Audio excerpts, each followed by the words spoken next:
were taught to do is gangster lead.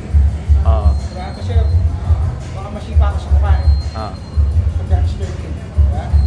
And you're defending in, okay, kaya ka nakaganito.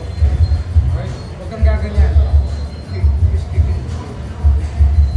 The second point of this, kita nyo, I'm manipulating his hip with my front leg. Dahil nung gumalaw, mahirap. Pag wala yung pa ako, galaw. Tayo, nandito yung pa ako. Okay?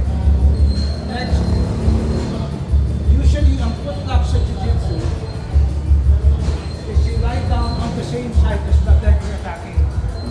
This is the worst footlocking position in history. Okay? The way I was taught was the way they do it in Sambo. Establish ka dito. Hawakan mo yung mga. Okay? Bago ka humiga, Yup. masakit na to. Okay?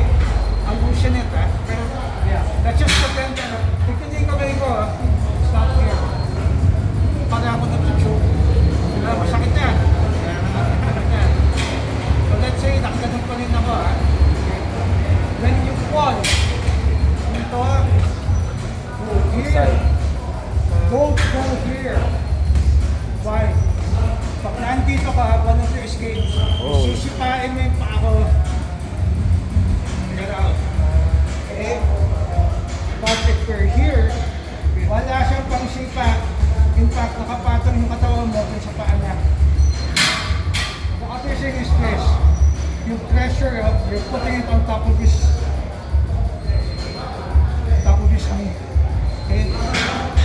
Ito, masakit na to. Okay?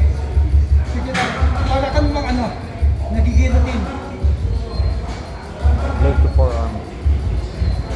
Paano yung foot placement? Sa ilalim.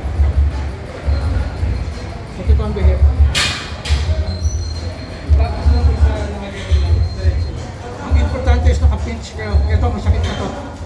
Tingnan mo, pag ganito, hindi masyado masakit to. Pero pag nakaganyan, okay?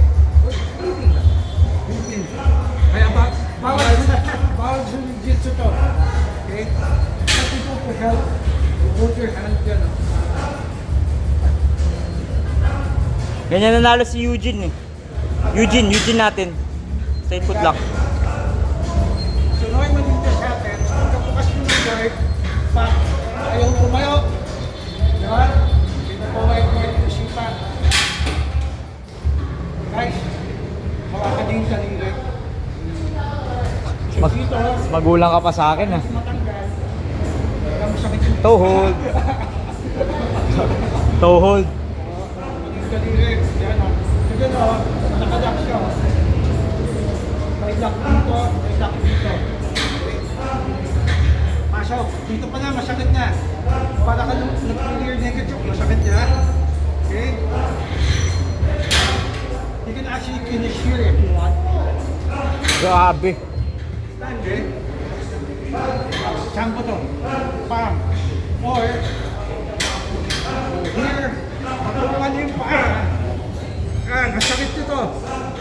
Tika mo, pag hindi ko pinins yung paa ko, ang haba ng dribble, masakit, ha? Pag pinins ko, armbar. Okay?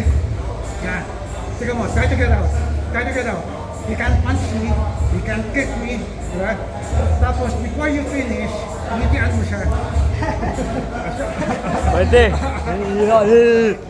Alam mo anong pinasukan mo. Bye! Bye! Grabe.